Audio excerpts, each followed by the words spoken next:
Hello everyone, आप सभी का आपके अपने चैनल राठौर स्टडी हब में स्वागत है। आप लोगों को आजकल हम बहुत ही अच्छे प्रश्न जो सीसेट 2025 में आए हैं अर्थमेटिक के बता रहे हैं। उसी सीरीज़ में आज आपका बहुत ही अच्छा प्रश्न है, यन का महत्तम मान क्या होगा जबकि इस प्रकार है, मतलब यन इस प्रकार है कि 7 into 343 into 385 into 1000 into 2401 into 77,777 35 की घात यन से विभाज्य है। आप कर सकते हैं, क्वेश्चन आपको मालूम है कि 35 की घात यन से ये संख्या अगर विभाज्य है तो आप भाग कर सकते हैं, परंतु इन ऐसे प्रश्नों में अगर आप भाग करना चाहें तो बहुत ही कठिन काम होता है। इसलिए इसमें हम प्रश्न की ट्रिक में आते हैं। सबसे पहले ये देखते हैं कि हमको चाहिए क्या।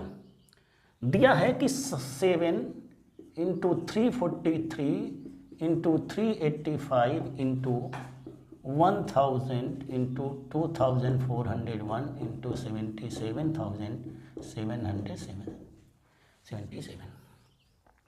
अब यदि ये 35 की घात n से विभाज्य है, इसका मतलब ये 5 गुणित 7 की घात n से विभाज्य है। ये अगर 35 की घात n से विभाज्य है संख्या, तो इसका मतलब ये 5 गुणित 7 की घात n से विभाज्य है। 7 को अगर देखें हम समझने का प्रयास करें, ठीक 7 यहाँ भी है, 7 7 49 7 343 होते हैं। 7 से ये भी भाग चला जाएगा, 7 5 35, 3 38 7 5 35, ठीक है। 7 इसमें भी एक आ जाएगा। ये 7 इंटू 7 इंटू 7 इंटू 7 है, 4 बार 7 है, इसमें 7 एक बार है। इसका मतलब 7 की संख्या बहुत अधिक है। परंतु कोई भी संख्या किसी से विभाज्य जब होती है जब वो कम से कम हो। 7 गुणित 5 में 7 बहुत अधिक हैं, मगर 5 कितने हैं? 5 हमको कम दिखाई पड़ रहे हैं। तो जितनी 5 की संख्या होगी उतने से ही 7 का गुणा होकर के वो विभाज्य होगा। इसका मतलब नंबर ऑफ 5 अगर इसमें मिल जाए, कितने 5 से इसके गुणनखंड हैं, 5 इसमें संख्याओं में कितनी बार आया है, इसका मतलब 7 तो मिल ही जाएंगे। 7 तो बहुत अधिक संख्या में है, तो कम से कम संख्या वाले 5 अगर गिन जाएंगे तो उतनी बार 35 की घात n से ये फिर n का मान आपको निकल आएगा कि 5 की घात अगर 4 है, 5 है, 6 है, तो 7 तो हमारा ऑलरेडी बहुत बार मिल रहा है। तो कम वाले को देखते हैं। 7 चूंकि बहुत संख्या में है, 5 जिसके साथ होगा तभी 7 गुणित 5 35 होगा। इसका मतलब 5 को देख लें। 7 को देखने की आवश्यकता क्यों नहीं, क्यों 7 बहुत बार है। 5 जितना कम से कम बार होगा उसी से 7 गुणित 5 का गुणा होकर के 35 की घात n से विभाज्य होगा। तो इसमें 5 नहीं है, इसमें 5 नहीं है, इसमें 5 एक मिल जाएगा हमको, 5 7 35, 5 7 35।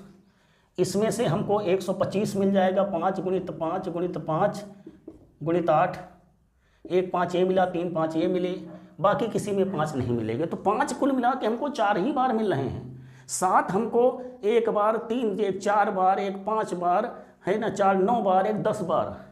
तो 10 बार 7 होने से 35 तो नहीं बन जाएगा, जितने 5 होंगे उसी के साथ 35 बनेगा। इसका मतलब 3 बार 5 ये है और 4 बार 5 है। कितनी बार है? 4 बार। इसका मतलब n का मान कितना होगा आपका? 4 होगा। इसका मतलब ये कितनी बार विभाज्य 35, n का मान कितना होगा आपका? 4 होगा। तो इसमें जो आंसर आपका जैसे ए में दिया है 4, बी में दिया है 5, सी में दिया है 6, डी में दिया है 3, तो ए 4 वाला आपका सही हो जाएगा अगर विकल्प में ऐसे आंसर दिए हैं तो। बात समझ में आ गई होगी। किसी से विभाज्य अगर किसी संख्या को देखना है तो उसके गुणनखंड में देखते हैं। 2 अभाज्य गुणनखंड हैं, 5 और 7। 7 को हमने ये देखा कि 7 तो बहुत बार आ रहा है, तो उतनी बार 35 हो नहीं सकता है। जितनी बार 5 मिलेगा तभी 7 से 5 का गुणा होगा। इसलिए ट्रिक में हमने केवल 5 की संख्या देख ली और बहुत ही जल्दी हमारी व्यवस्था हो गई कि इसमें n का मान कितना है आपका? महत्तम मान 4 हो सकता है, इससे आगे नहीं हो सकता है। इसी तरह हम आपको और भी आगे प्रश्न बताते रहेंगे। आप हमारे चैनल से जुड़े रहिए, लाइक सब्सक्राइब शेयर करते रहिए। थैंक यू, धन्यवाद।